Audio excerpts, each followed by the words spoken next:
We are all by now pretty familiar with the mirrorless camera. Some of you probably own one and it has its advantages.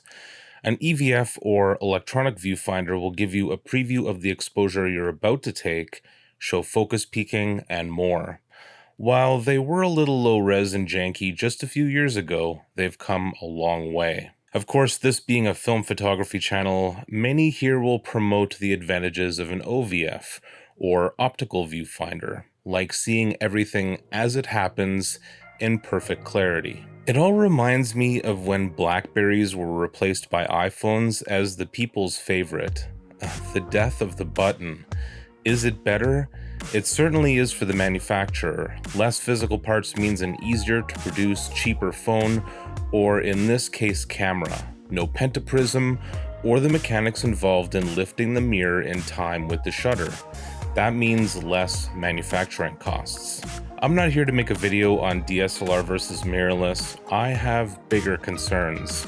Hi everyone, I'm Azriel Knight, and on this episode of TOC Xtra, we look at what the end of the DSLR means for film photographers.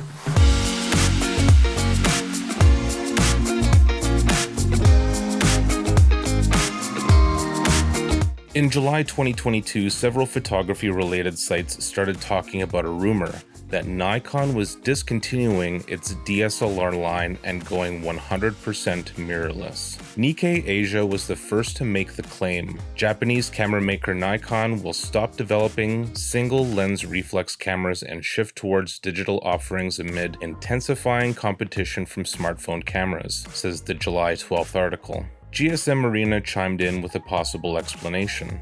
Mirrorless cameras do not wear like SLR shutters do since they are not mechanical. Plus, they can shoot faster and can process images quicker than comparable SLRs. They are also built to take up less space and are therefore more compact. In 2020, sales of mirrorless cameras, 2.93 million units, overtook the number of SLR shipments, 2.37 million, according to Japan's Camera and Imaging Products Association. Nikon said in a statement that it's purely speculation, noting that Nikon is continuing the production, sales, and service of digital SLR. It's pretty clear though that we are witnessing a shift in the consumer market of digital cameras.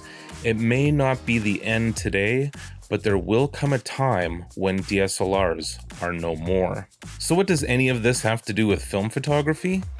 Lenses. In an August 3rd report by Amateur Photographer, over the last 3 years, Nikon has discontinued 35 DSLR lenses. Now I say DSLR lenses, but many modern lenses still fit 35mm SLR cameras. I personally own two, the Nikon F100 and the F80. Both are turn-of-the-millennia SLRs that can take both older lenses dating back a couple of decades and the latest modern lineup of lenses made for DSLRs. I own three, which I bought brand new.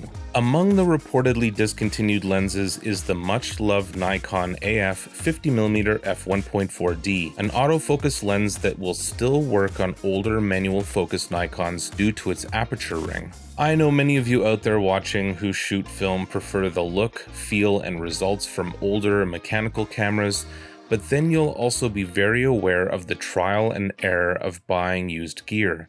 I know that if you could buy an all-mechanical camera brand new, you'd be all over that. It's about peace of mind when shooting. It's part of the reason why I've gone more modern with cameras that are only about 20 years old. Even then, I had to have both my Nikons serviced. Being able to buy brand new gear for your film photography endeavors is becoming more and more rare. We know that when a film camera has been discontinued, the price tends to skyrocket. A great example of this is the Nikon F6, discontinued in 2020 and now going for ridiculous prices on eBay. The same thing may happen to lenses, and we won't just be competing with other film photographers with what's left, but digital users as well. Analog photography has a small but thriving community, and with the introduction of new films, it's easy to forget sometimes that we haven't seen the release of a professional-grade camera in around 20 years. Canon, for example, stopped releasing SLRs in 2004. While some may scoff at this news, I think everyone should sit up and take note.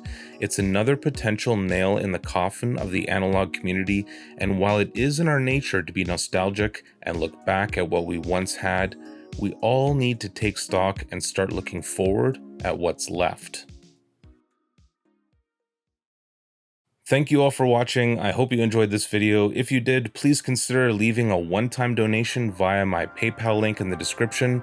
If you're looking for a bit more commitment, I hope you'll consider becoming my patron on Patreon. And until next time, stay classic.